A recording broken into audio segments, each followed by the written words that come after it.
Welcome to this week's episode of Maroon TV News. I'm Liz Stark. And I'm Mike Basilio. And here are today's top stories. Senator and former Republican presidential nominee John McCain visited UChicago on Monday. Political analyst Sean Graff has the full story. Senator John McCain came to the Institute of Politics Monday to talk to a group of journalists and discuss some of the very important actions he's taking in Washington, D.C.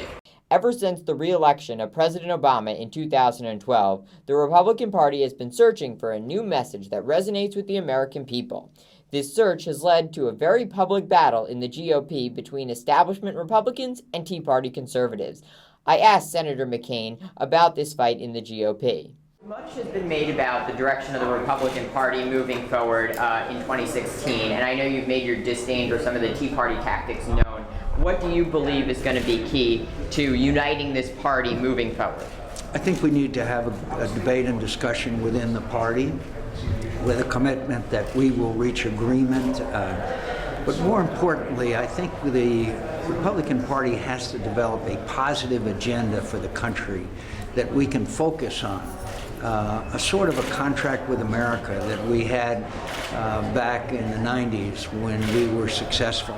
We've got to show the American people that we have a positive agenda, whether it be the XL pipeline or tax reform or less government or lower taxes. We got to give them something to be for us, not against us. One issue on which the divide in the Republican Party can be most clearly seen is immigration reform. Senator McCain, a supporter of reform, told me how he believes this fight will be resolved between establishment Republicans and the Tea Party. Senator Marco Rubio said earlier that he doesn't think it's going to happen because of President Obama's refusal to appeal the Affordable Care Act. What do you make of that? And do you think by the end of the year we will have an immigration deal? Well, I have great respect for Senator Rubio. He's one of the rising stars in our party. But that should not be the reason to be for or against immigration reform. I appreciated the work that he did on our comprehensive immigration reform, but the issues are disconnected.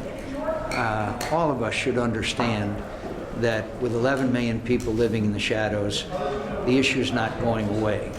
And when people say, quote, no amnesty, there's de facto amnesty because they're not leaving. And so I'm still hopeful that we can address this issue, but I am totally confident that someday, sooner or later, hopefully sooner, we have to address it. And finally, it's not the main reason, but the Republican Party it'll be very difficult for the Republican Party to compete for the Hispanic voter unless we move forward with comprehensive immigration reform. From Idaho, Sean Graff with Maroon TV News. The university announced that it will open a new academic center in Delhi next March. Called the Center in Delhi, the new academic center will give students and faculty new educational and research opportunities in India and throughout South Asia. University President Robert Zimmer said that the center will serve as an intellectual hub in India, where scholars from around the world can benefit from the free exchange of ideas. The Fall Quarter Blood Drive took place this Wednesday and Thursday at the Reynolds Club, where students and community members gathered to donate blood. Each quarter, the Red Cross holds a blood drive to provide for patients requiring blood transfusions. If you want to give blood, be on the lookout for upcoming Red Cross events.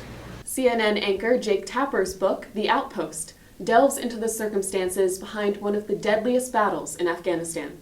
On Wednesday, Tapper came to UChicago to share how he got to know the soldiers and families left grieving after the battle, and how the experience changed him as a journalist. Sean Graff has the interview. Or the story picked me. The story picked you, Yeah. Thank you. So can you just tell me a little bit about that? Because I think as many times stories about war don't get covered in the press, and so it's unique you covered it. Well, it just happened to be the circumstance that I was in the hospital when my son was born. He was born the day before the attack at the outpost, and I heard about the outpost while sitting in this very moving experience that I was having, holding my son and hearing about 8 other sons killed.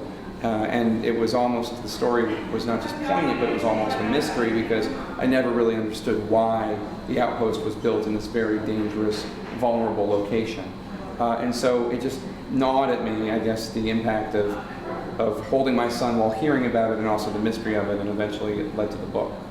This week, students involved with University Theater presented a weekend of workshops. This show featured several single-act plays directed by UChicago students, as well as an original music piece. Entrance to the performance was free on Halloween night, and students gathered to enjoy the works of their fellow students. For more information on University Theater, visit their website at arts.uchicago.edu. Autori Senza Pora, a Commedia dell'arte group on campus, put together an original performance at Logan on Thursday night. Sextravaganza featured improvised dialogue, crazy costumes, multiple set changes, and the music of the cult classic, The Rocky Horror Picture Show. Sarah Claypool was there for the report.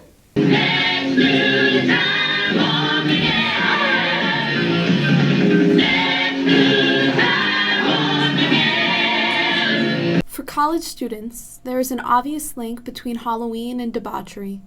Thursday and Friday night, Autori Senza Pora reaffirmed the connection with their Sextravaganza show, a raucous evening including songs from Rocky Horror and the silent films of Charlie Chaplin. For the math people out there, the amount that we have sex is like, I don't know.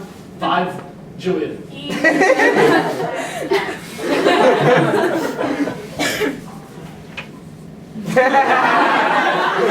Autori Senza Pora, the campus's only Commedia dell'arte troupe, uses a constant set of characters to portray more familiar stories. Actor Ty Easley describes. So Commedia is an old Italian art form. It's improv-based, it's character-based. We write scenarios or adapt them like we did with Rocky. And we have our archetypal set of characters that we put into those situations, and then we try to figure some way to get out of the mess that we inevitably find ourselves in. The show brought a large audience that participated by singing and dancing along. Ty portrayed Rocky through the lens of his Commedia character. Janet! Brenda! Rocky! Janet! Brenda! Rocky! Janet! Brenda! Rocky! We are crazy exaggerations of opposing sides of human nature, and that leads to some really interesting stuff on stage.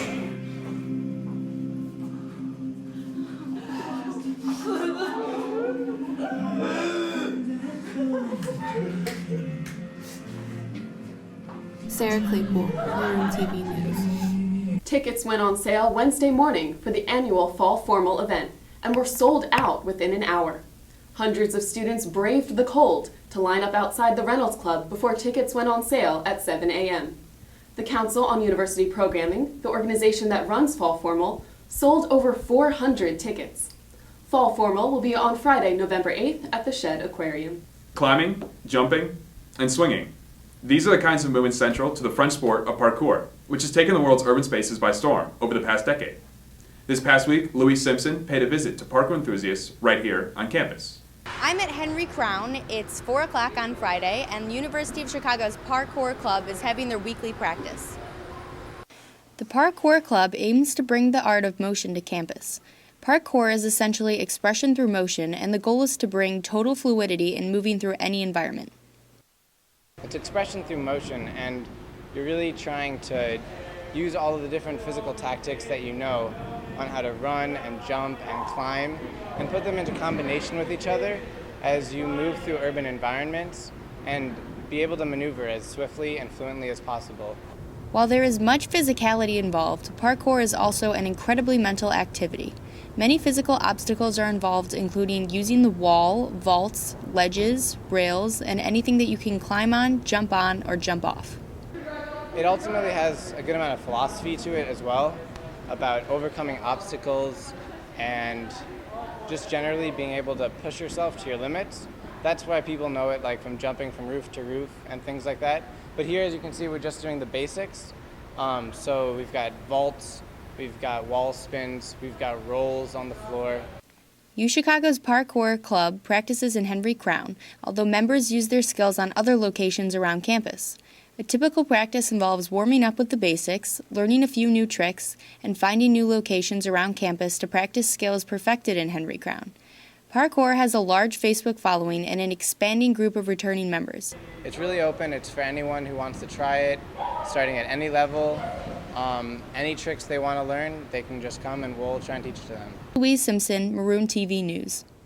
On Thursday, UChicago Doc Films hosted a screening of Velvet Goldmine, a film about a journalist's quest to piece together the assassination of a famous rocker. Velvet Goldmine was nominated for an Academy Award in Costume Design, which made this doc film screening perfect for Halloween. Students were encouraged to dress up in costume for the event, and here's what they had to say about it. Why do you think this film is good for Halloween? There are a lot of costumes in it and lots of makeup, so that's very like Halloween, and there's a very surreal aspect to it. There's also some mystery because the rock star gets murdered, and then also like Lou Reed's passing recently. It's a good way to remember him a little bit, maybe. Well, there's a character in this film, in Velvet Goldmine, who's loosely based on the childhood of Lou Reed, who died like under a week ago, so obviously it's not too soon. So the event we're having today is like kind of vaguely Lou Reed themed. There's costume contests, people are encouraged to come and drag. It's really fun. Yeah, it's a really good Halloween. Thank you for watching this week's episode of Maroon TV News. I'm Liz Stark. And I'm Mike Vasilio. Have a great week.